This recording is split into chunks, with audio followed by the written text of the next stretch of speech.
pressure on there, wasn't there? Yeah, there was.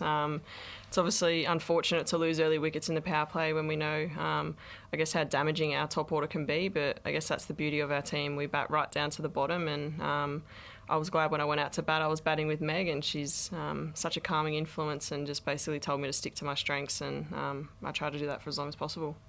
Right, as I say, because New Zealand got off to such a strong start, you had to continue to be fairly aggressive because the run rate was going to pick up quite quickly, wasn't it? Exactly right, and I guess that's my natural game, so when I shy away from that, that's probably when I get myself in trouble. So knowing that we were only a couple of big overs away from getting back on top, and that's what me and Meg kept talking about, was just there was one over there that we just needed to capitalise on, and I think she did that with the first Amelia Kerr over, took her down, and we obviously know that she's a pretty big threat in their bowling order. So to get on top of her early was, a real confidence boost.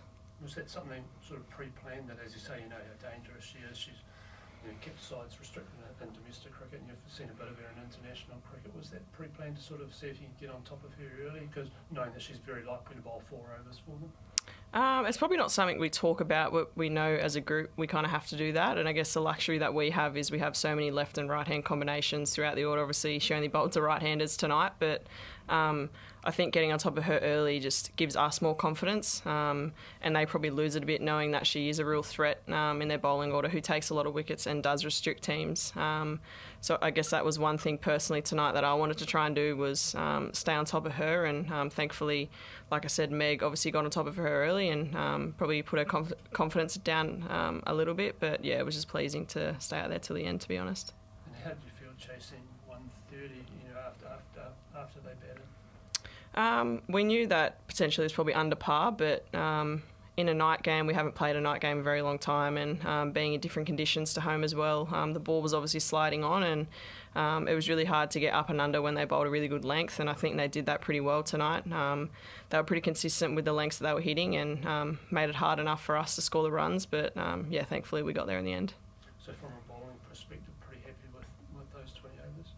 Yeah, I think so. I think we probably let them off a little bit at the end there.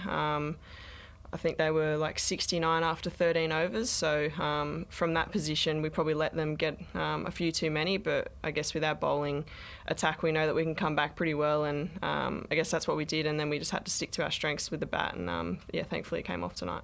How badly were you itching to get out here and play after a couple of weeks? Not stuck in your hotel room obviously, but not the usual sort of touring situation to build up to a series, is it? Yeah, it's obviously been pretty different.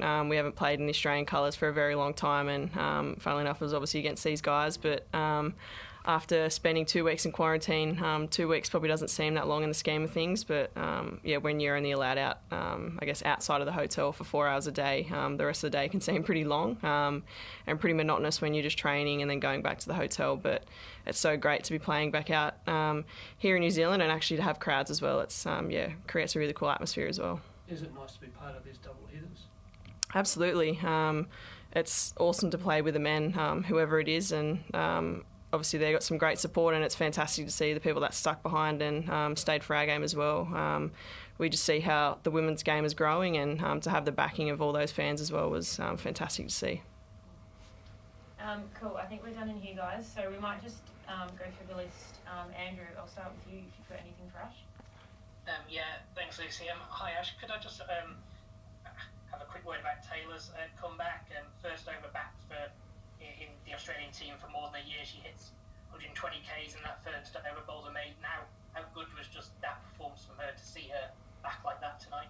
Yeah, it's obviously so awesome having Tay back. It's not much fun facing her in the nets, but just to see her steaming in out there and just putting a lot of pressure on the likes of Sophie Devine. Obviously, no one in the world's faced that kind of raw pace in a very long time. So, it's just great to see her and the confidence that she can take out of today going into the rest of the series. I know the bowling decision's obviously up to Meg, but was there a match-up reason or something why Elise didn't bowl tonight?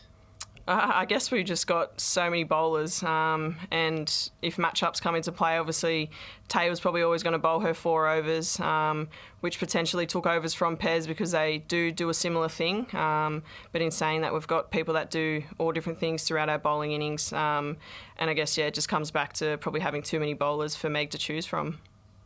Thanks, Ash. Cheers. Thanks, Andrew. LJ, anything from you? Sure. Ash, I think you were player of the series against the Kiwis last year. Do you just really enjoy playing the Kiwis, or what is it there? I'm just enjoying playing cricket at the moment, to be honest. I guess I've taken a lot of confidence out of my WNCL campaign and just really trying to, I guess, use that confidence going to this series. And we've played these guys enough to, I guess, know what their strengths are and know the likely plans that they're going to do to us. And yeah, I think just being able to stay out in the middle and just spend some time in the middle and just use that confidence is the key for me at the moment. Was it frustrating for you to miss the end of WBBL with that concussion? And how long did it take for you to feel like you were back to full form? Yeah, it was obviously really frustrating because by the end I felt fine to play, but there's so many protocols in and around concussions that you have to follow and the medical staff have to follow. So, concussion's one of the things that's obviously kept me out of a few games throughout my short career so far. But, it's been nice in the new year to be able to play some grade cricket and spend some time out in the middle in that and then just take the confidence into the WNCL series. So, it's been a good start to the year. Thanks, Ash. Thanks, LJ. Roy, do you want to jump in at all?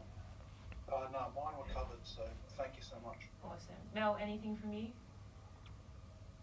Yeah, actually, if I might, Ash, obviously Australia has got a lot of depth in their fast bowling and fast bowling options, but I'm just wondering how much of a focus with that T20 with the 50 over World Cup a year away in New Zealand, how much of a focus is pace off the ball and swing for you to, as a team, to sort of, I guess, master or work on during this tour? Yeah, we've obviously got a lot of fast bowlers here over at the moment, and you just look at the likes of the people sitting on the bench. There's probably 3 or 4 quicks not even in the team at the moment, and then there's obviously heaps of quicks that are already in the 11. So there is plenty of people to choose from, and I guess that's the beauty of our squad at the moment. There is so much talent and depth there that people are missing out, and it's really unfortunate for them. But I guess looking forward to the 50 over World Cup here next year, we get to read the conditions really well, and it obviously swings a lot more over here than probably what it does at home, and just utilising that for those pace bowlers I think is pretty crucial. Thanks. Cool. Thanks, Mel. Anything else from you, Ian? No. All good. If you guys are all done, we'll wrap up. Andrew, you all good? Yeah, all good. Thanks, Lucy. Perfect. Cheers. Thanks, guys. We'll chat to you later. Thanks, Leslie. Thanks.